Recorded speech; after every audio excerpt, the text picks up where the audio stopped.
At ayan mga kap, ganyan ang magiging itsura niyan. Iiwan natin yan for 3 days.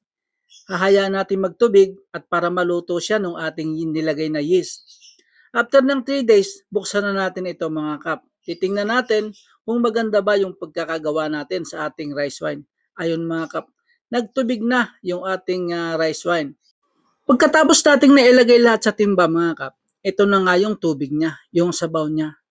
Rice wine na po yan mga kap at napakatapang. Kung makikita nyo, kinikilig pa nga ako dyan. Ilalagay natin yan sa timba. Yung naging sabaw niya, ilalagay natin sa timba. At pagkatapos, tatakloban ulit natin yan mga kap. Maghihintay na naman tayo ng 3 days. After ng 3 days, eto bubuksan na natin mga kap. Ayun, medyo okay na yung ating malagkit mga kap. Siyempre, titikman muna natin. Tingnan nyo mga kap, ang ganda ng kulay. Pero nakukulangan kasi ako, kukunti yung dragon fruit na nailagay ko. Mas maganda sana kung mas marami, mas mapula. At ayan mga kap, ang tapang ng ating rice wine. Pagkatapos nyan, ay titimplahan na natin yan mga kap. Tubig na may asukal yan, pinakulo at saka pinalamig. Sasali natin dyan sa ating timba mga kap.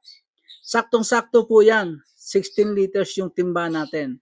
Pagkatapos nating naisalin mga kap, siyempre tatakloban ulit natin yan.